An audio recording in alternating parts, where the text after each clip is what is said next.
UMS messages అయితే చాలామందికి వస్తున్నాయి.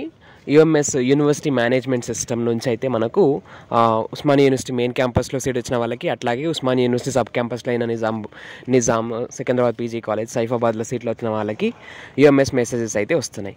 సో ఈ యూఎంఎస్ మెసేజెస్ వచ్చిన వాళ్ళు హాస్టల్ అప్లికేషన్ చేసుకోవాలి. ఎట్లా చేసుకోవాలి అనేది నేను ఇప్పుడు లైవ్లో మీకైతే అప్లికేషన్ ప్రాసెస్ మొత్తం కూడా చూపిస్తాను.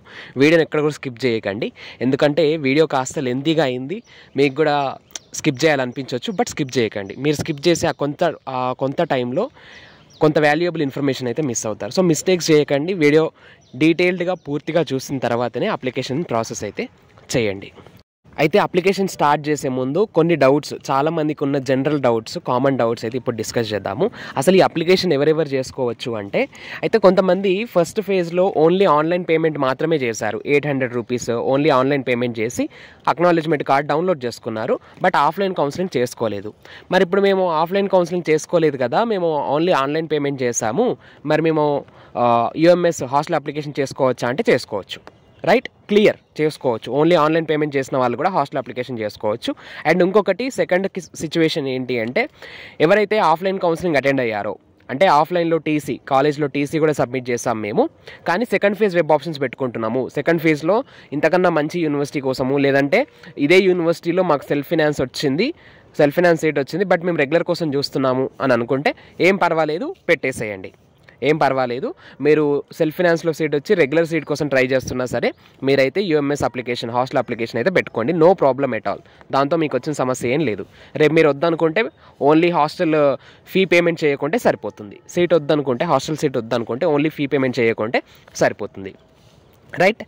సో ఇది సెకండ్ సిచ్యువేషన్. అండ్ ఇంకా మూడో సిచ్యువేషన్ ఏంటి అంటే, మాకు ఉస్మానియా యూనివర్సిటీ సబ్ క్యాంపస్లో సీట్ వచ్చింది, నిజాము, సికింద్రాబాద్ పీజీ కాలేజ్, ఏదో ఒక సబ్ క్యాంపస్లో, అంటే ఉస్మానియా యూనివర్సిటీ సబ్ క్యాంపస్లో సీట్ వచ్చింది. బట్ మేము మెయిన్ క్యాంపస్ కోసం ట్రై చేస్తూ ఉన్నాం. మెయిన్ క్యాంపస్ కోసం అని సెకండ్ ఫేజ్లో వెబ్ ఆప్షన్స్ పెట్టినాము. బట్ మాకు ఇప్పుడు ఎట్లా మరి మా అడ్మిషన్, మేము ఇప్పుడు సబ్ క్యాంపస్ నుంచి హాస్టల్ అప్లికేషన్ పెట్టుకుంటే రేపు మాకు మెయిన్ క్యాంపస్లో, సెకండ్ ఫేజ్లో main campus, Osmania university main campus seat వస్తే ఎట్లా అంటే, ఏం లేదు, మీరు ఇప్పుడైతే యూఎంఎస్ లాగిన్ అవ్వండి, హాస్టల్ అప్లికేషన్ పెట్టుకోండి.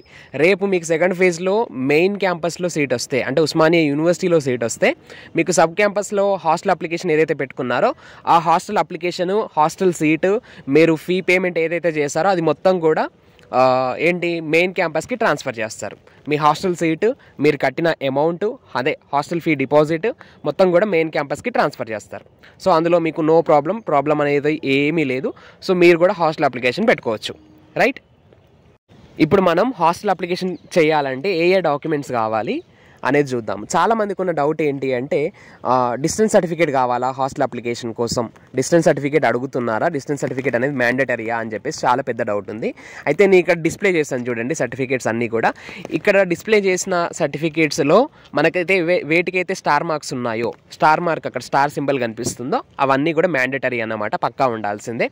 అండ్ డిస్టెన్స్ సర్టిఫికేట్ అయితే ఎక్కడ కూడా అడగలేదు. నేను హాస్టల్ అప్లికేషన్ మొత్తం కూడా చేసిన, ఒక 2-3 చేసిన, బట్ ఎక్కడ కూడా డిస్టెన్స్ సర్టిఫికేట్ అనేది అడగలేదు. సో డిస్టెన్స్ సర్టిఫికేట్ అయితే ఏం అవసరం లేదు మనకి. అండ్ స్టార్ సింబల్ ఉన్న, స్టార్ మార్క్ ఉన్న ప్రతి డాక్యుమెంట్ కూడా మీ దగ్గర ఉండాల్సిందే. ఇక రెసిడెన్స్ సర్టిఫికేట్ విషయానికి వస్తే, రెసిడెన్స్ సర్టిఫికేట్ మా దగ్గర పాతది ఉంది, 2018-19, అంటే లేటెస్ట్ సర్టిఫికేట్ లేదు. 2 ఇయర్స్ బ్యాక్ది, 1 ఇయర్ బ్యాక్ది ఉంది. అంటే ఏం కాదు, రెసిడెన్స్ సర్టిఫికేట్ పాతది ఉన్నా ఏం కాదు, కొత్తది ఉన్నా ఏం కాదు. పాత సర్టిఫికేట్ పెడితే మీ అప్లికేషన్ ఏం రిజెక్ట్ చేయరు. ఓకేనా. ఇక మనం అప్లికేషన్ వీడియో చూద్దాము. ఇన్ డీటెయిల్డ్గా లైవ్లో చూపిస్తా, మిస్టేక్స్ ఏం చేయకండి. అయితే మీకు యూఎంఎస్ మెసేజ్ ఏదైతే వచ్చేసిందో ఆ మెసేజ్లో లింక్ ఉంటుంది, యూఎంఎస్ లింక్ ఉంటుంది. ఆ లింక్ మీద క్లిక్ చేస్తే మీకైతే ఇట్లా యూఎంఎస్ సైట్లోకి తీసుకొస్తుంది, యూఎంఎస్ పోర్టల్లోకి తీసుకొస్తుంది. ఇది only Osmania university and Osmania university sub campus స్టూడెంట్స్కి మాత్రమే. మీరు పైనకి స్క్రోల్ చేస్తే కిందకు వస్తే స్టూడెంట్ లాగిన్ అని ఉంటుంది. ఇక్కడ మీకు నెంబర్ ఆఫ్ లాగిన్స్ ఉంటాయి, బట్ మీరు స్టూడెంట్స్ లాగిన్ పైన క్లిక్ చేయండి. సో స్టూడెంట్ లాగిన్లోనే మీరు మొత్తం చేయాల్సి ఉంటుంది.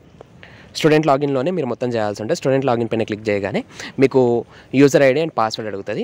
అయితే మీకు ఇంతకు ముందు ఉన్న యూజర్ ఐడి మీకు ఏదైతే వచ్చిందో మెసేజ్లో, ఆ user ID and password use చేసి మీరైతే లాగిన్ అవ్వాలి. అయితే ఇక్కడ మీ స్క్రీన్ మీద మీకు హెల్ప్ లైన్ నెంబర్ కనిపిస్తుంది కదా. మీరు ఏదైనా లాగిన్ అయ్యేటప్పుడు మీకు ఏదైనా ఇష్యూస్ ఉంటాయి అంటే, లాగిన్ డీటెయిల్స్ మిస్ మ్యాచ్ అని, లేకపోతే లాగిన్ చేసిన ప్రతిసారి ఎర్రర్ అని, ఎన్నిసార్లు క్యాప్చా కరెక్ట్గా ఎంటర్ చేసినా రాంగ్ అని, ఇట్లాంటివి ఏమైనా ఉంటే మీరైతే హెల్ప్ లైన్ నెంబర్ ఏదైతే ఉందో ఆ నెంబర్కి మీరు కాల్ చేసి మీ ఇష్యూని అయితే రిపోర్ట్ చేయొచ్చు, వాళ్ళైతే మీ ఇష్యూని సాల్వ్ చేస్తారు, right. And user ID password use చేసి మీరు లాగిన్ అవ్వండి. ఫర్ ద ఫస్ట్ టైం మీరు లాగిన్ అవుతున్నట్టయితే ఏదైతే మెసేజ్లో ఉన్న పాస్వర్డ్ ఏదైతే ఉందో ఆ పాస్వర్డ్ ఇచ్చి మీరు పాస్వర్డ్ ఇచ్చి మీరైతే లాగిన్ అవ్వండి. అండ్ లాగిన్ అయిన తర్వాత మీకు న్యూ పాస్వర్డ్ క్రియేట్ చేసుకోమని ఉంటుంది. అయితే ఓల్డ్ పాస్వర్డ్ టైప్ చేయాలి మీరు. అప్పుడు ఓల్డ్ పాస్వర్డ్ అంటే ఏదైతే మీకు మెసేజ్లో ఉందో ఆ పాస్వర్డ్, అండ్ అట్లాగే న్యూ పాస్వర్డ్ ఏంటి అంటే మీరు మీకు సొంతంగా మీకు నచ్చిన ఒక స్ట్రాంగ్ పాస్వర్డ్ని క్రియేట్ చేసుకోవాలి. అండ్ క్రియేట్ చేసుకున్న ఆ పాస్వర్డ్ని మీరు కన్ఫర్మ్ చేసుకోవాలి. మళ్ళీ కన్ఫర్మ్ పాస్వర్డ్ అని వస్తుంది, ఆ కన్ఫర్మ్ పాస్వర్డ్ని మీరు కన్ఫర్మ్ చేసేసుకోండి. అప్పుడు మీరు మళ్ళీ సెకండ్ టైం లాగిన్ అవ్వాలి. సో ఇప్పుడు లాగిన్ అయిన తర్వాత ఇప్పటివరకు మీరు లాగిన్ అయ్యారు కదా, సో ఈ లాగిన్ పేజ్ని క్లియర్ చేసేసి సెకండ్ టైం మళ్ళీ లాగిన్ అవ్వండి. సెకండ్ టైం మీ కొత్త పాస్వర్డ్ యూజ్ చేసి మళ్ళీ లాగిన్ అవ్వండి. సో మళ్ళీ లాగిన్ అయితే ఇప్పుడు డాష్ బోర్డ్ ఓపెన్ అవుతుంది అన్నమాట. కొత్తగా పేజ్ ఓపెన్ అవుతుంది. ఆ పేజ్ అనేది ఇప్పుడు మీరు ఈ పేజ్లో అప్లికేషన్ పూర్తిగా చేయాల్సి ఉంటుంది. అది ఎట్లా ఉంటుంది అనేది నేను చూపిస్తా.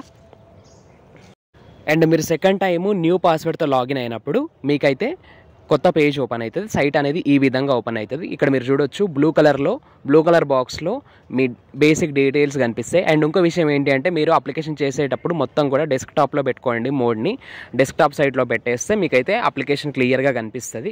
అండ్ డెస్క్టాప్లో పెట్టకపోతే కాస్త కన్ఫ్యూజన్ ఉంటుంది. కొన్ని ఆప్షన్స్ కనిపిస్తాయి, కొన్ని ఆప్షన్స్ కనిపించవు, రైట్. ఈ బ్లూ కలర్ దాంట్లో మీ బేసిక్ డీటెయిల్స్ ఉంటాయి. మీ హాల్ టికెట్ నెంబరు, కోర్సు ఒకసారి చూసుకోవచ్చు. మీరు మొబైల్ నెంబరు, ఈమెయిల్ ఇవన్నీ కూడా కనిపిస్తాయి. అండ్ ఇక్కడే మీరు పక్కనే క్విక్ లింక్స్ అని ఉంటాయి. అందులో కూడా మీకు లింక్స్ అయితే అవైలబుల్గా ఉంటాయి. ఇక్కడ హాస్టల్ రిక్వెస్ట్ ఫస్ట్ టైం అని ఉంటుంది. సో ఇప్పుడు మీరైతే దాన్ని ఏం చేయకండి. బట్ మీకు లెఫ్ట్ హ్యాండ్ సైడ్లో ఇక్కడ మీకు 3 లైన్స్ కనిపిస్తున్నాయి కదా, మెనూ బార్. ఈ మెనూ బార్ పైన క్లిక్ చేయండి. క్లిక్ చేయగానే మీకు సెకండ్ ఆప్షన్ చూడండి, ప్రొఫైల్. సో ఈ ప్రొఫైల్ పైన క్లిక్ చేయండి. ఈ ప్రొఫైల్ పైన క్లిక్ చేయగానే మీరు ఒకసారి చూస్తే ఇక్కడ మీకు student information, admission information, address information, family information, academic progression, లాస్ట్లో డాక్యుమెంట్స్, ఇవన్నీ చేసిన తర్వాత డాక్యుమెంట్స్ అప్లోడ్ చేయాలి. డాక్యుమెంట్స్ అప్లోడ్ చేసిన తర్వాత ప్రివ్యూ అండ్ సబ్మిట్. మీరు ఇప్పటివరకు చేసిందంతా కూడా ప్రివ్యూ ఒకసారి రీచెక్ చేసుకుని ఫైనల్గా సబ్మిట్ చేయాల్సి ఉంటుంది. సో ఇప్పుడు ఎట్లా చేయాలి ఏంటి అనేది మొత్తం డీటెయిల్గా ఒకసారి చూద్దాము. First student information. ఈ స్టూడెంట్ ఇన్ఫర్మేషన్ ఏదైతే ఉందో ఈ స్టూడెంట్ ఇన్ఫర్మేషన్ పైన మీరు క్లిక్ చేయగానే student name, so me name, date of birth ఆటోమేటిక్గా వచ్చేస్తాయి. కొన్ని డీటెయిల్స్ ఆటోమేటిక్గా వస్తాయి, కొన్ని డీటెయిల్స్ మాత్రం మీరైతే టైప్ చేయాల్సి ఉంటుంది. మీ place of birth, gender, blood group. అయితే మీ బ్లడ్ గ్రూప్ తెలిస్తే ఇవ్వండి, లేదంటే ఏదో ఒక బ్లడ్ గ్రూప్ ఇచ్చేసేయండి. ఈమెయిల్ కూడా వచ్చేస్తుంది. Nationality, mobile number, Aadhaar number, mother tongue, religion, caste. ఇక్కడ క్యాస్ట్ అడుగుతుంది, మీరైతే క్యాస్ట్ సెలెక్ట్ చేసుకోవాల్సి ఉంటుంది. క్యాస్ట్, సబ్ క్యాస్ట్ ఇవన్నీ మీరు సెలెక్ట్ చేసుకోవాలి. ఒకవేళ మీకు స్పెషల్ కేటగిరీ ఏమైనా ఉందా అని చెప్పేసి అడుగుతుంది. నో స్పెషల్ కేటగిరీ అని చెప్పేసి నో అని ఇవ్వండి. ఒకవేళ మీరు స్పెషల్ కేటగిరీ అని అంటే ఎస్ అని అంటే ఫిజికల్ హ్యాండిక్యాప్డ్ బిలాంగ్డ్ టు, అంటే మీరు ఏ ఫిజికల్ హ్యాండిక్యాప్డ్ కోటా కిందికి వస్తారని అడుగుతుంది. అండ్ ఫిజికల్లీ హ్యాండిక్యాప్డ్ పర్సంటేజ్ కూడా అడుగుతుంది. ఎంత పర్సంటేజ్ మీకు ఫిజికల్లీ హ్యాండిక్యాప్డ్, ఆ పర్సంటేజ్ ఎంత ఉందని అడుగుతుంది. అండ్ ఆర్ యూ మైనారిటీ, మీరు మైనారిటీ స్టూడెంటా అంటే ఎస్ అయితే ఎస్, నో అయితే నో. పేమెంట్ టైప్, అయితే మీకు ఏ టైప్ సీట్ వచ్చింది, రెగ్యులరా, సెల్ఫ్ ఫినాన్సా, పేమెంటా, ఏ టైప్ సీట్ వచ్చింది అనేది మీరు సెలెక్ట్ చేసుకోవాలి. మీకు రెగ్యులర్ వస్తే రెగ్యులర్, సెల్ఫ్ ఫినాన్స్ వస్తే సెల్ఫ్ ఫినాన్స్, ఏదైతే అది ఇచ్చేసేయండి, అక్కడ సెలెక్ట్ చేసుకోవటమే. అండ్ ఇన్కమ్ గ్రూప్, మీ ఇన్కమ్ ఎంత ఉంది అని చెప్పేసి ఇక్కడ ఆప్షన్స్ ఉంటాయి, ఆప్షన్స్ సెలెక్ట్ చేసుకోవటమే. ఐడెంటిఫికేషన్ మార్క్స్, ఏవైతే మీకు పుట్టుమచ్చలు ఉంటాయి కదా మీ 10th క్లాస్ మెమో మీద ఉంటాయి, ఏ mole on the right hand, A mole on the neck అని చెప్పేసి అట్లా ఉంటాయి, అవి టైప్ చేసేసేయండి. ఇది స్టూడెంట్ ఇన్ఫర్మేషన్. ఇది అయిపోయిన తర్వాత కింద అప్డేట్ ఉంటుంది. అప్డేట్ నొక్కగానే మీ ఇన్ఫర్మేషన్ అనేది పైన అట్లా గ్రీన్ కలర్లో సక్సెస్ఫుల్లీ రికార్డెడ్ అని వస్తుంది. ఇది ఫస్ట్ స్టెప్ అయిగానే సెకండ్ స్టెప్ అడ్మిషన్ ఇన్ఫర్మేషన్. ఈ అడ్మిషన్ ఇన్ఫర్మేషన్లో ప్రస్తుతం మీకు ఎక్కడ సీట్ వచ్చింది, ఏ అకాడమిక్ ఇయర్, ఇవన్నీ డీటెయిల్స్ కూడా ఉంటాయి. ఒకసారి క్లియర్గా చెక్ చేసుకోండి. ఈ అడ్మిషన్ ఇన్ఫర్మేషన్లో మీ కాలేజ్ పేరు ఉంటుంది, అకాడమిక్ ఇయర్ ఉంటుంది, డిగ్రీ లెవెల్ మీరు పీజీ ఉంటుంది, అందులో మాస్టర్స్ అంటే అది ప్రోగ్రామ్ ఉంటుంది అన్నమాట, ఎంఎస్సీయా ఎంఏనా ఆటోమేటిక్గా వచ్చేస్తుంది అక్కడ, medium English. And registration ID అవన్నీ కూడా ఉంటాయి అక్కడ. క్వాలిఫైయింగ్ ఎంట్రన్స్ ఎగ్జామ్, మీరు సిపిగేట్ రాస్తే సిపిగేట్ పెట్టుకోండి, ఐసెట్ రాస్తే ఐసెట్ పెట్టుకోండి. ఈ పాస్, అయితే ఇక్కడ ఈ పాస్కి మనకు స్టార్ సింబల్ అయితే ఏమీ లేదు, మ్యాండేటరీ ఏం కాదు, ఇది టిక్ చేయాల్సిన అవసరం ఏమీ లేదు. బట్ ఇక్కడ ఈ పాస్ అని ఉంది కాబట్టి ఇక్కడ ఏదో ఒక టైప్ చేయాలి. మీరైతే ఎస్ పెట్టండి, ఎస్ క్యాపిటల్ లెటర్స్లో వైఏఎస్ అని పెట్టేసేయండి. సెట్ హాల్ టికెట్ నెంబర్, మీ సిపిగేట్ హాల్ టికెట్ నెంబర్ ఆటోమేటిక్గా ఇక్కడ వచ్చేస్తుంది. అడ్మిషన్ డేట్, అయితే మీరు యూనివర్సిటీలో కానీ కాలేజ్లో కానీ సబ్ క్యాంపస్లో కానీ ఎప్పుడు అడ్మిషన్ తీసుకున్నారు అని చెప్పేసి అడ్మిషన్ డేట్ వేయాల్సి ఉంటుంది. అయితే ఈ అడ్మిషన్ డేట్ ఎక్కడ ఉంటుంది అంటే, మీరు ఆన్లైన్ పేమెంట్ చేస్తారు కదా, 800 రూపీస్ ఆన్లైన్ పేమెంట్ చేసిన తర్వాత అక్నాలెడ్జ్మెంట్ కార్డు డౌన్లోడ్ చేసుకుంటారు కదా, ఆ కార్డు మీద డేట్ ఉంటుంది. సో ఆ కార్డు మీరు ఏ రోజు డౌన్లోడ్ చేసుకున్నారు, ఫీ పేమెంట్ ఏ రోజు చేస్తారనేది ఆ డేట్ వేసినా సరిపోతుంది. మీ ర్యాంక్ సిపి గెట్ ర్యాంక్ ఏంటి అనేది ఆటోమేటిక్గా ఇక్కడ వచ్చేస్తుంది. బట్ సిపి గెట్లో కానీ ఐసెట్లో కానీ మీకు ఎన్ని మార్క్స్ వచ్చాయి అనేది మీరు ఇక్కడ ఎంటర్ చేయాలి. పర్సంటేజ్ ఆఫ్ మార్క్స్ సెక్యూర్డ్ దగ్గర మీకు ఎన్ని మార్క్స్ వచ్చాయి అనేది మీరు ఎంటర్ చేయాలి. తర్వాత మీ 10th క్లాస్ డీటెయిల్స్ ఇవ్వాల్సి ఉంటుంది. అది కూడా ఇచ్చేసిన తర్వాత address information, third step. So ఇట్లా మీరు ప్రతి స్టెప్ ఫినిష్ చేస్తున్న కొద్దీ, ప్రతి స్టెప్ మీరు ఫిల్ చేస్తున్న కొద్దీ పైన ప్రొఫైల్ అనేది కంప్లీట్ అవుతూ ఉంటుంది. యాక్చువల్గా ఫస్ట్ ప్రొఫైల్ 0% ఉంటుంది. మీరు each and every step finish చేస్తున్న కొద్దీ ప్రొఫైల్ అనేది % పెరుగుతూ పోతూ ఉంటుంది అన్నమాట. అండ్ థర్డ్ స్టెప్ వచ్చేసి అడ్రస్ ఇన్ఫర్మేషన్. ఏం లేదు ఇక్కడ, మీరు ఇందులో 3 లైన్స్ ఉంటాయి. Address line 1, address line 2, address line 3 ఉంటుంది. అడ్రస్ లైన్ 1 ఏదైతే ఉందో, మీరు సిపి గెట్ రిజిస్ట్రేషన్ అప్పుడు ఏదైతే అడ్రస్ ఇచ్చారో ఆ అడ్రస్ ఆటోమేటిక్గా వచ్చేస్తుంది. అడ్రస్ లైన్ 2 అండ్ 3 అయితే మీరు ఫిల్ చేయాల్సి ఉంటుంది. అండ్ ఇప్పుడు 4th స్టెప్ ఫ్యామిలీ ఇన్ఫర్మేషన్. ఈ ఫ్యామిలీ ఇన్ఫర్మేషన్లో మీకు మదర్ ఇన్ఫర్మేషన్, ఫాదర్ ఇన్ఫర్మేషన్, అట్లాగే గార్డియన్ ఇన్ఫర్మేషన్ ఉంటుంది. ఫాదర్ అండ్ మదర్కి అయితే పేర్లు, వాళ్ళ నేమ్స్ అయితే ఆటోమేటిక్గా వచ్చేస్తాయి. బట్ వాళ్ళ ఆక్యుపేషన్, అట్లాగే మొబైల్ నెంబరు, వాళ్ళ ఎడ్యుకేషన్ క్వాలిఫికేషన్ అయితే మీరు ఫిల్ చేయాల్సి ఉంటుంది.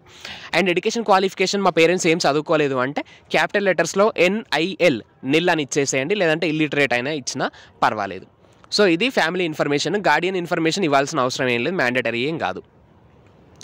తర్వాత ఈ 4th స్టెప్ అయిపోయిన తర్వాత 5th స్టెప్ అకాడమిక్ ప్రోగ్రెషన్. ఈ అకాడమిక్ ప్రోగ్రెషన్లో మనమైతే ఏం చేయాల్సి ఉంటుందంటే,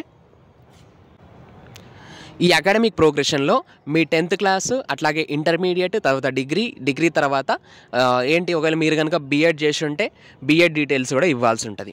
అయితే ఇక్కడ ఎట్లా అంటే, ఫస్ట్ 10th క్లాస్ డీటెయిల్స్ ఇవ్వాలి.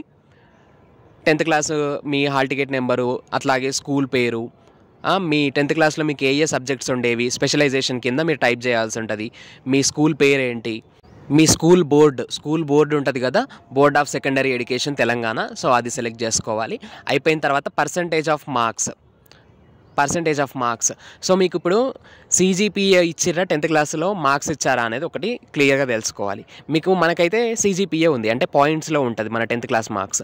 సో పాయింట్స్లో ఉంటుంది కాబట్టి 8.5 అట్లా ఉంటుంది కాబట్టి, అంటే బేసిక్గా పాయింట్స్లో ఉంటుంది కాబట్టి ఆ పాయింట్స్కి, మీకు వచ్చిన పాయింట్స్కి ఏ గ్రేడ్ వస్తుందా, B గ్రేడ్ వస్తుందా, C గ్రేడ్ వస్తుందా, ఒకసారి గూగుల్లో సెర్చ్ చేయండి. మీకు వచ్చినాయి ఎన్ని పాయింట్స్ వచ్చినాయి, ఆ పాయింట్స్కి ఏ గ్రేడ్ వస్తుంది అనేది ఒకసారి మీరు గూగుల్ సెర్చ్ చేయండి. అండ్ ఆ తర్వాత మీ మార్క్స్ పర్సంటేజ్, అంటే ఇంటర్మీడియట్కి మార్క్స్ పర్సంటేజ్ ఇస్తారు. ఇంటర్కి మనకు సపోజ్ 920 మార్క్స్ అట్లా వచ్చినాయి అనుకోండి. 920 మార్క్స్ అంటే 1000కి 920 అంటే 92%. సో మనకైతే ఇంటర్మీడియట్కి పర్సంటేజ్ ఉంటుంది, 10th క్లాస్కి గ్రేడ్ ఉంటుంది. అండ్ ఇంటర్మీడియట్ మేము 10th క్లాస్ మేము అప్లోడ్ చేయాల్సి ఉంటుంది. ఈవెన్ డిగ్రీకి కూడా మనకైతే CGPA ఉంటుంది, 8.5, 8.8 అట్లా. సో CGPA ఉంటుంది కాబట్టి మనకు మళ్ళీ ఆ CGPAకి ఎంత గ్రేడ్ వచ్చింది అనేది గూగుల్ సెర్చ్ చేసేసి మీరైతే ఇచ్చేసేయండి. ఒకవేళ మీరు బీఎడ్ కూడా చేస్తుంటే బీఎడ్ డీటెయిల్స్ కూడా ఇచ్చేసేయండి. అండ్ 10th క్లాస్ మేము, ఇంటర్మీడియట్ మేము, డిగ్రీ మేము, ఇన్ కేస్ బీఎడ్ చేసి ఉంటే బీఎడ్ మేము కూడా అప్లోడ్ చేసేయండి. ఒకటి చెప్తున్నా, ఒక మెమో ప్లేస్లో ఇంకో మెమో, ఒక డాక్యుమెంట్ ప్లేస్లో ఇంకో డాక్యుమెంట్ అప్లోడ్ చేయకండి, ఎందుకంటే రిజెక్ట్ అవుతుంది అన్నమాట అప్లికేషన్ అయితే. సో తప్పుగా అప్లోడ్ చేయకండి, కరెక్ట్గా అప్లోడ్ చేసేయండి. సో ఇట్లా అన్ని డీటెయిల్స్ ఇచ్చేసుకున్న తర్వాత ఒకసారి చెక్ చేసుకోండి కరెక్ట్ ఇచ్చామా లేదా అనేది. సో ఇప్పుడు లాస్ట్ డాక్యుమెంట్స్ సెక్షన్ ఇది. సో ఈ డాక్యుమెంట్స్ సెక్షన్లో చాలామందికి డౌట్ ఉంది, distance certificate. So distance certificate అయితే అవసరం లేదు, డిస్టెన్స్ సర్టిఫికేట్ అసలు అడగట్లేదు అప్లికేషన్ కోసం. సో ఏ డాక్యుమెంట్స్ అప్లోడ్ చేయాలి అంటే, set joining or allotment copy. అయితే మీకు ఆఫ్లైన్ కౌన్సిలింగ్ అటెండ్ అయితే మీకైతే జాయినింగ్ రిపోర్ట్ ఇస్తారు. ఎవరైతే ఆఫ్లైన్లో టీసీ సబ్మిట్ చేస్తారో వాళ్ళకి జాయినింగ్ రిపోర్ట్ ఇస్తారు. ఆ జాయినింగ్ రిపోర్ట్ అప్లోడ్ చేయొచ్చు. కానీ మేము ఆఫ్లైన్ రిపోర్టింగ్ చేయలేదు, ఓన్లీ ఆన్లైన్ పేమెంట్ చేసినాము, మా దగ్గర జాయినింగ్ రిపోర్ట్ లేదు అంటే, మీరు ఆన్లైన్ పేమెంట్ చేసిన తర్వాత అక్నాలెడ్జ్మెంట్ కార్డ్ డౌన్లోడ్ చేసుకుంటారు కదా, సో అదైనా మీరు అది కూడా అప్లోడ్ చేసేయచ్చు. జాయినింగ్ రిపోర్ట్ ఉంటే జాయినింగ్ రిపోర్ట్, అలాట్మెంట్ కాపీ ఉంటే అలాట్మెంట్ కాపీ అయినా అప్లోడ్ చేసేసేవచ్చు. And set rank card. So మీరు ర్యాంక్ కార్డు ఉంది కదా మీది, ఆ ర్యాంక్ కార్డు కూడా మీరు అప్లోడ్ చేయాలి. SSC మేమో, ఇంటర్మీడియట్ మేమో, తర్వాత డిగ్రీకి వచ్చేసరికి కొంతమంది దగ్గర కన్సాలిడేటెడ్ మేమో ఉంది, కొంతమంది దగ్గర కన్సాలిడేటెడ్ మెమో లేదు. సో కన్సాలిడేటెడ్ మెమో ఉన్న వాళ్ళు కన్సాలిడేటెడ్ మెమో అప్లోడ్ చేయండి. కన్సాలిడేటెడ్ మెమో లేకపోతే ప్రొవిజనల్ సర్టిఫికేట్ ఉంటుంది కదా, సో అదైనా అప్లోడ్ చేసేయండి, నో ప్రాబ్లం. ఏదో ఒకటి అయితే కన్సల్టేటెడ్ కానీ లేదంటే ప్రొవిజనల్ కానీ. Last studied TC. సో ఈ టీసీ మీరు లాస్ట్ స్టడీడ్ మీరు డిగ్రీ కనుక లేటెస్ట్గా అంటే ప్రీవియస్ ఇయర్ మీరు డిగ్రీ అయిపోతే డిగ్రీ టీసీ అప్లోడ్ చేయండి, లేదు అది ఏంటి బీఎడ్ అయిపోతే బీఎడ్ అప్లోడ్ చేయండి. And income certificate, latest income certificate పెట్టాలి. ఇంకా క్యాస్ట్ సర్టిఫికేట్ మనకు లేటెస్ట్ అవసరం లేదు, 2024 ఏం అవసరం లేదు, ఎప్పటిదున్నా పెట్టచ్చు. ఎస్సీ ఎస్టీ బీసీ సర్టిఫికేట్స్ పెట్టాలి, ఏ క్యాస్ట్కి సంబంధించిన వాళ్ళు ఆ క్యాస్ట్ సర్టిఫికేట్ పెట్టాలి. ఒకవేళ ఓసీ క్యాండిడేట్స్ ఉంటే మీకు గనక ఏంటి క్యాస్ట్ సర్టిఫికేట్ లేకపోతే మీరు ఆధార్ కార్డ్ అప్లోడ్ చేయొచ్చు, రైట్. మీరు కనుక క్యాస్ట్ సర్టిఫికేట్ లేకపోతే ఓసీ క్యాండిడేట్స్కి ఆధార్ కార్డ్ అప్లోడ్ చేయొచ్చు. లేదు నేను ఓసీ క్యాండిడేట్ని, నా దగ్గర ఈడబ్ల్యూఎస్ సర్టిఫికేట్ ఉందంటే మీరు ఈడబ్ల్యూఎస్ సర్టిఫికేట్ అయినా అప్లోడ్ చేయొచ్చు. నేటివిటీ సర్టిఫికేట్, ఈ నేటివిటీ సర్టిఫికేట్ని మనం రెసిడెన్స్ సర్టిఫికేట్ అని అంటాము. సో ఈ రెసిడెన్స్ సర్టిఫికేట్ కూడా మనకు ఏంటి లేటెస్ట్ 2024 సర్టిఫికేట్ ఏం అవసరం లేదు. ప్రీవియస్ ఇయర్ సర్టిఫికేట్ ఉన్న 2-3 ఇయర్స్ ఎగో సర్టిఫికేట్ ఉన్నా కూడా మీరు అప్లోడ్ చేసేయచ్చు, ఓకేనా. And Aadhaar card. సో ఈ ఆధార్ కార్డ్ ఏదైతే ఉందో చిన్న ఆధార్ కార్డ్ ఉంటుంది కదా, హ్యాండీ ఆధార్ కార్డ్ ఉంటుంది కదా, హ్యాండీ ఆధార్ కార్డ్ అయితే టూ సైడ్స్ అప్లోడ్ చేయండి, ఎందుకంటే వెనకాల సైడ్ అడ్రస్ ప్రూఫ్ ఉంటుంది కదా, సో అందుకోసం 2 సైడ్స్ అప్లోడ్ చేయండి. ఒకవేళ A4 సైజ్ షీట్ ఉంటే A4 సైజ్ షీట్లో ఉన్న ఆధార్ కార్డ్ అయితే ఓన్లీ 1 సైడ్ చేస్తే సరిపోతుంది. ఇంకా గ్యాప్ సర్టిఫికేట్ విషయానికి వచ్చేస్తే గ్యాప్ సర్టిఫికేట్ అయితే ఉంటే అప్లోడ్ చేయండి, లేకపోతే నో ప్రాబ్లం, మ్యాండేటరీ ఏం కాదు. ఇదంతా అయిపోయిన తర్వాత లాస్ట్లో మనకు ప్రివ్యూ అండ్ సబ్మిట్ ఉంది. సో ఈ ప్రివ్యూ అండ్ సబ్మిట్ నొక్కేసి మీరు ఫస్ట్ నుంచి లాస్ట్ దాకా ఇప్పటివరకు ఇచ్చిన డీటెయిల్స్ అట్లాగే డాక్యుమెంట్స్ అన్నీ కరెక్ట్గా ఉన్నాయా లేదా చెక్ చేసుకోండి. చెక్ చేసుకున్న తర్వాత మీకు లాస్ట్లో ఇట్లా వస్తుంది. లాస్ట్లో ఒక 3 క్వశ్చన్స్ ఉంటాయి. ఏంటి, can you pay the hostel charges every month regularly as paying boarder in time. So మీరు every month mess charges hostel charges pay చేయగలుగుతారా అని అడుగుతారు. మీరు ఎస్ అని పెట్టండి. మీరు పే చేయగలుగుతారా చేయలేరా అనేది తర్వాత విషయం, బట్ ఎస్ పెట్టండి. And second question, have you applied for any other scholarship. అంటే బేసిక్గా ఈ పీజీ వాళ్ళకు మనకు తెలంగాణలో ఈ పాస్ వస్తుంది. సో మీరు ఈ పాస్ కాకుండా వేరే ఏదైనా స్కాలర్షిప్కి ఇంతకుముందు ఏదైనా అప్లై చేశారా అని అడుగుతారు, నో అని పెట్టండి, రైట్. అండ్ నెక్స్ట్ క్వశ్చన్కి మీరు ఈ కోర్స్ కాకుండా ప్రస్తుతం పీజీ కోర్స్ కాకుండా ఇంకా వేరే ఏదైనా కోర్సు మీరు సైమల్టేనియస్గా అంటే ఈ కోర్స్తో పాటు ఇంకేదైనా కోర్స్ చేస్తున్నారా అంటే నో పెట్టండి. సో ఈ 3 క్వశ్చన్స్ అయిపోయిన తర్వాత కింద మీకు కొన్ని ఇన్స్ట్రక్షన్స్ ఉంటాయి. ఆ ఇన్స్ట్రక్షన్స్ అన్నీ చదివేసి ఇక్కడ డిక్లరేషన్ బాక్స్ ఉంటుంది కదా, చెక్ బాక్స్, ఈ చెక్ బాక్స్లో మీరు టిక్ మార్క్ పెట్టేసేయండి, రైట్. టిక్ మార్క్ పెట్టేసిన తర్వాత ఇక్కడ మీరు సేవ్ యాజ్ డ్రాఫ్ట్ నొక్కొచ్చు, ఎందుకంటే మీరు అన్ని డీటెయిల్స్ కరెక్ట్ ఉన్నాయా లేదో మళ్ళీ ఒకసారి నేను చెక్ చేసుకుంటానంటే సేవ్ యాజ్ డ్రాఫ్ట్ నొక్కండి. పక్కనే సబ్మిట్ బటన్ ఉంది, సబ్మిట్ బటన్ నొక్కితే మీకు ఫైనల్ సబ్మిట్ అయిపోతుంది. అండ్ ఫైనల్ సబ్మిట్ చేసే ముందు సేవ్ యాజ్ డ్రాఫ్ట్ నొక్కి ఒకసారి రీచెక్ చేసుకోండి. అయితే ఇక్కడ నేను profile image and profile sections అనేది నేను ఇంకా అప్డేట్ చేయలేదు కాబట్టి నాకైతే ఇక్కడ సబ్మిట్ బటన్ రావట్లేదు. సో ఇప్పుడు నేను ఏం చేయాలి అంటే మళ్ళీ నేను డాష్ బోర్డ్లోకి వచ్చేసి ఇక్కడ నా ఇమేజ్ లాగా కనిపిస్తుంది కదా ఈ బ్లూ కలర్ బాక్స్లో, దాంట్లో ఒక చిన్న పెన్సిల్ మార్క్ ఉంది. ఆ పెన్సిల్ మార్క్ పైన క్లిక్ చేస్తే మీకు ఇక్కడ అప్లోడ్ ఫోటో, అప్లోడ్ సిగ్నేచర్ అని రైట్ హ్యాండ్ సైడ్ చూపిస్తుంది. సో మీరు అప్లోడ్ ఫోటో మీద క్లిక్ చేస్తే మీరు అక్కడ అప్లోడ్ ఆప్షన్ ఉంది కదా, అక్కడ క్లిక్ చేస్తే మీరు మీ ఫోటో అప్లోడ్ చేయొచ్చు. కింద సిగ్నేచర్ మీద అక్కడ అప్లోడ్ ఆప్షన్ మీద క్లిక్ చేస్తే మీ సిగ్నేచర్ అయితే అప్లోడ్ చేయొచ్చు. అయితే ఫోటో అండ్ సిగ్నేచర్ రెండు కూడా బిలో 25 KB ఉండేటట్టుగా కంప్రెస్ చేసి సైజ్ తగ్గించుకొని పెట్టుకోండి. సో ఇక్కడ రెండు అప్లోడ్ చేసిన తర్వాత పైన ప్రొఫైల్ కంప్లీషన్, ప్రొఫైల్ అనేది ఇంకా 90%, 100% అట్లా అయిపోతుంది. అండ్ ప్రొఫైల్ 100% మీరు ఫిల్ చేయాల్సిన అవసరం లేదు, 80 to 100% ఫిల్ అయి ఉంటే సరిపోతుంది, రైట్. ఇంకా మీరు పక్కనే మీకు ఆ గ్రీన్ కలర్ బాక్స్లో hostel application request first sem అని ఉంటుంది. దాని మీద క్లిక్ చేయగానే ఇట్లా మీకు డిస్ప్లే అవుతుంది. ఇక్కడ డిస్ప్లే అవుతుంది. ఏం డిస్ప్లే అవుతుంది? ఇక్కడ మీ అప్లికేషన్ నెంబరు, మీరు ఏ రోజు అప్లికేషన్ పెట్టారు, స్టేటస్, మీ హాస్టల్ అప్లికేషన్ స్టేటస్. సో మీరు ఫైనల్ సబ్మిట్ చేస్తే పెండింగ్ అని చూపిస్తుంది. అది వాళ్ళు వెరిఫై చేసి అప్రూవ్ చేసే వరకు మీకు పెండింగ్ అని చూపిస్తుంది. సో నేను ఇంకా ఫైనల్ సబ్మిట్ చేయలేదు కాబట్టి నాకు డ్రాఫ్టెడ్ అని చూపిస్తుంది. ఇక్కడ ఒక నోట్ ఉంది చూడండి, please don't visit the chief warden office until the payment is done. So ఇప్పుడు మీరు ఫైనల్ సబ్మిట్ చేసిన తర్వాత మీ అప్లికేషన్ని వాళ్ళు వెరిఫై చేస్తారు, ఆఫీసర్స్ వెరిఫై చేసిన తర్వాత మీకు పేమెంట్ లింక్ అనేది యాక్టివేట్ చేస్తారు. సో అప్పుడు మీరు పేమెంట్ చేయాలి. పేమెంట్ చేసిన తర్వాత ఫీ రిసీట్ డౌన్లోడ్ చేసుకోవాలి. ఫీ రిసీట్ డౌన్లోడ్ చేసుకున్నాక మీకు అప్పుడు ఒక డేట్ అనేది ఇస్తారన్నమాట. సో మీరు ఈ డేట్లో చీఫ్ వార్డెన్ ఆఫీస్కి వెళ్ళి ఏవైతే మీరు ఇప్పుడు ఫీ రిసీట్, అట్లాగే మీ application form printout, right. Application form printout, అట్లాగే ఫీ రిషీట్, అట్లాగే ఇప్పటివరకు మీరు అప్లోడ్ చేసిన అన్ని డాక్యుమెంట్స్ అటాచ్ చేసి, అంటే జెరాక్స్ కాపీస్ అన్నీ అటాచ్ చేసి మీరు చీఫ్ వార్డెన్ ఆఫీస్కి పట్టుకుని వెళ్తే అక్కడ మీకు మెస్ కార్డ్ అయితే అలాట్ చేస్తారు. సో మీరు అప్పటి వరకు అంటే ఫీ పేమెంట్ చేసి ఇవన్నీ పట్టుకుని వెళ్ళేంత వరకు మీరు మధ్యలో ఎప్పుడు కూడా చీఫ్ వార్డెన్ ఆఫీస్కి వెళ్ళాల్సిన అవసరం లేదు అని చెప్పేసి అక్కడ ఇన్స్ట్రక్షన్ అన్నమాట. ఓకేనా, మీకు క్లియర్ అయ్యి ఉంటుంది. సో ఇంకా మీరు ఇప్పుడు ఫైనల్ సబ్మిట్ చేసేసేయండి. ఇంకా మళ్ళీ వెనక్కి వచ్చేసి ప్రివ్యూ అండ్ సబ్మిట్ అక్కడ ఉంది కదా, సో అక్కడైనా మీరు చేసుకోవచ్చు. లేదు అంటే ఇక్కడ hostel request for first sem ఉంది కదా, సో అక్కడైనా మీరు అందులోకి వెళ్ళి పైన ఎడిట్ ఆప్షన్ ఉంటుంది. సో ఆ ఎడిట్ ఆప్షన్లో మీరు ఇంకేమైనా ఎడిట్ చేసుకునేది ఉంటే, ఏమైనా మిస్టేక్స్ ఉంటే కరెక్ట్ చేసుకోండి. లాస్ట్లో సబ్మిట్ ఆప్షన్ వస్తే సబ్మిట్ చేసేయండి.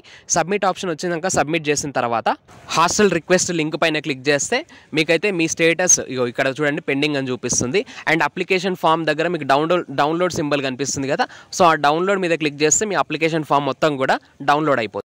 సో ఈ డౌన్లోడ్ అయిన సాఫ్ట్ కాపీని మీరు అప్లికేషన్ ఫామ్ని ప్రింట్అవుట్ తీసి పెట్టుకోండి. అండ్ రేపు మీరు రెగ్యులర్గా చెక్ చేస్తూ ఉండండి. రెగ్యులర్గా మీరు అప్లికేషన్ ఏదైతే హాస్టల్ రిక్వెస్ట్ ఫస్ట్ సెమ్ అని ఉంది కదా, ఆ లింక్ పైన క్లిక్ చేసి మీరు రెగ్యులర్గా మీ స్టేటస్ని చెక్ చేస్తూ ఉండండి. ఇన్ కేస్ వెరిఫై అయ్యి అప్రూవ్ అయితే మీకైతే fee payment link 1 to 2 daysలో 3 days లోపల వచ్చేస్తుంది. ఫీ పేమెంట్ చేసేసేయండి. ఎస్సీ ఎస్టీ క్యాండిడేట్స్కి అయితే 8,000 రూపీస్ డిపాజిట్ చేయమంటారు. బీసీ క్యాండిడేట్స్కి అయితే 9,000 రూపీస్, అండ్ ఓసీ ఈడబ్ల్యూఎస్ క్యాండిడేట్స్కి అయితే 10,000 రూపీస్ ఫీ పేమెంట్ చేయమంటారు. సో ఇది ఆన్లైన్ పేమెంటే చేయాలి, మనం ఎక్కడికి వెళ్ళాల్సిన అవసరం లేదు. బట్ ఫీ పేమెంట్ చేసేటప్పుడు జాగ్రత్తగా ఉండాలి. మిస్టేక్స్ చేస్తే మనకి అమౌంట్ డెబిట్ అవుతాయి, బట్ మనకు ఫీ రిషీట్ ఒక్కొక్కసారి రాకపోవడం అట్లాంటివి జరుగుతాయి. కాబట్టి ఫీ పేమెంట్ చేసేప్పుడు కూడా నేను ఫీ పేమెంట్ ఎట్లా చేయాలి అనేది క్లియర్గా డీటెయిల్ వీడియో చేస్తా. బట్ ఇప్పటివరకు అయితే మీరు హాస్టల్ అప్లికేషన్ చేసి ఏం మిస్టేక్స్ లేకుండా ఫైనల్ సబ్మిట్ చేసేసేయండి. ఏదైతే అప్లికేషన్ ఫామ్ ఉందో అది ప్రింట్అవుట్ తీసుకుని మిగిలిన డాక్యుమెంట్స్ అన్నీ కూడా జెరాక్స్ కాపీస్ పెట్టేసుకోండి, ఒక 2 sets. ఓకేనా. అండ్ ఎప్పుడైతే మీకు ఫీ పేమెంట్ లింక్ యాక్టివేట్ అవుతుందో, ఫీ పేమెంట్ చేసిన తర్వాత ఈ fee payment receipt, application form printout, అట్లాగే ఇప్పటివరకు మీరు అప్లోడ్ చేసిన అన్ని డాక్యుమెంట్స్ అటాచ్ చేసేసి వాళ్ళు చెప్పిన డేట్న మనము, ఒకవేళ మీరు Osmania university main campus student అయితే ఉస్మానియా యూనివర్సిటీలో ఉన్న చీఫ్ వార్డెన్ ఆఫీస్కి డాక్యుమెంట్స్ అన్నీ పట్టుకుని వెళ్ళాలి. లేదు మీరు సబ్ క్యాంపస్ స్టూడెంట్ అయితే మీ సబ్ క్యాంపస్కి డాక్యుమెంట్స్ అన్నీ పట్టుకుని వెళ్తే అక్కడ సబ్ క్యాంపస్లో ఆఫీస్ ఉంటుంది, ఆఫీస్లో సబ్మిట్ చేస్తే అదే రోజు మీకు మెస్ కార్డ్ అయితే అలాట్ చేస్తారు.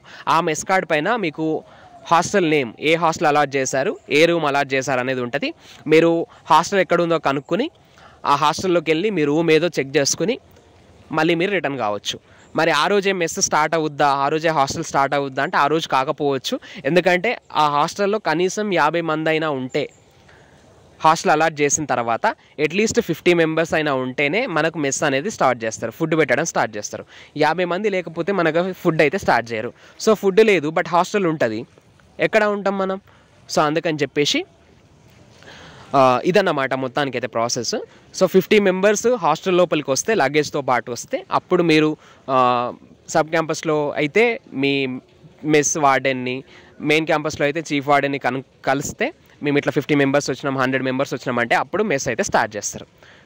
ఇది ఓవరాల్గా ప్రాసెస్. అండ్ మీకు ఇంకా ఏమైనా డౌట్స్ ఉంటే హాస్టల్ అప్లికేషన్ విషయంలో కానీ ఇంకేమైనా డౌట్స్ ఉంటే కమెంట్ చేయండి, మ్యాక్సిమం రిప్లై ఇస్తా.